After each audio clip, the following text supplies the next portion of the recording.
সম্মানিত ভিউয়ার্স, আসসালামু আলাইকুম। আপনারা সবাই কেমন আছেন? আশা করি ভালো আছেন। তো চলুন আপনাদের মাঝে আজকে দেখাবো কাঁঠাল দিয়ে গরুর মাংস রান্না করা। কাঁঠাল দিয়ে গরুর মাংস রান্না করার জন্য প্রথমে আমি কাঁঠালটাকে কেটে নিব। সেজন্য আমার হাতে আর বটিতে দুটাতেই সরিষার তেল মাখিয়ে নিব। এই যে পলিথিনটার সাহায্যে খুব ভালোভাবে আঠা গেলে মুছে নিলাম।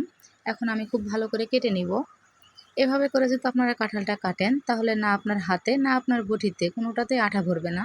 আমি এখন খুব ভালোভাবে কাঁঠালটাকে ছিঁড়ে নিব। আমার কাঁঠালটা ছিলা হয়ে গিয়েছে। এখন আমি ভালো করে কেটে নিব। আমি একটু মোটা করেই কেটে নেব, যেহেতু আমি এটা ঝোল রান্না করব। আপনারা যে যেভাবে পছন্দ করেন সেভাবে কেটে নেবেন।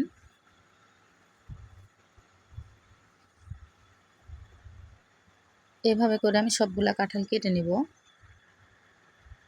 আসলে আমি এখানে সব নিব না, এই অর্ধেকটাই নিব। কাঁঠালের তরকারিটা আমি একটু বেশি পরিমাণে রান্না করি, কারণ আমার স্বামী খালি মুখেও খেতে পছন্দ করে।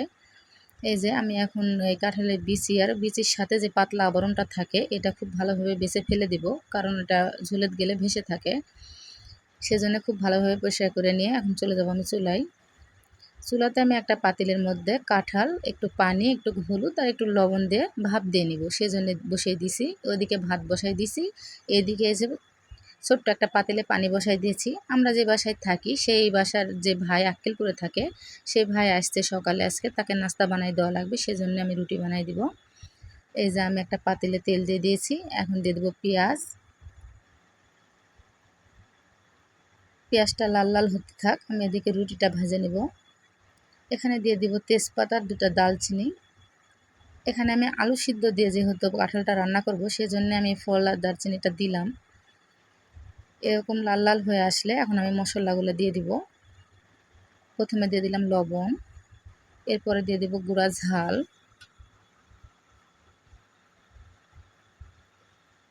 দিয়ে দিব হলুদ,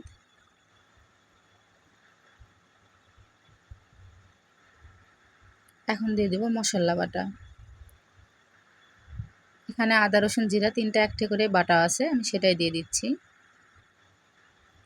এখন দিয়ে দিব পর্যাপ্ত পরিমাণ পানি দিয়ে খুব ভালো করে মশলাটাকে কষিয়ে নেব। এই যে দেখেন আমার মশলা কষানো হয়ে গিয়েছে। এখন আমি আলুগুলো ঢেলে দেব।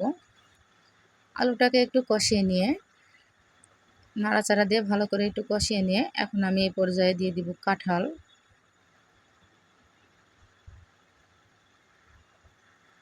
এখন আমি দিয়ে দেব কাঁঠাল। কাঁঠালটাও দিয়ে খুব ভালোভাবে কষিয়ে নিতে হবে। এখানে আমি একটু পানি দিয়ে ঢাকা না দিয়ে ঢেকে রাখবো কিছুক্ষণ। এই যে দেখেন এই অবস্থাতে আমি এখন গরুর মাংসটা দিয়ে দিব। এখানে আমার গরুর মাংস আগে থেকে রান্না করা ছিল, সেটাই দিচ্ছি। ওইদিকে আমার ভাতটা হয়ে গিয়েছে, আর দুইটা রুটি ভাজতে আছে।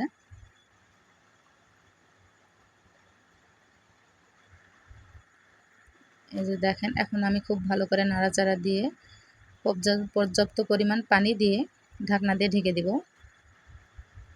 এই যে আমার তরকারি হয়ে গিয়েছে। আমার হাজবেন্ড সকালে ভাত সাজিয়ে নিয়ে কাজে যাবে, সেজন্য আমার শাশুড়ি হঠাৎ করে তাকে তরকারি তুলে দিচ্ছে। ভিডিওটা যদি আপনাদের ভালো লেগে থাকে সবাই একটা লাইক, কমেন্ট, শেয়ার, সাবস্ক্রাইব করে দিবেন। আসসালামু আলাইকুম, আল্লাহ হাফেজ।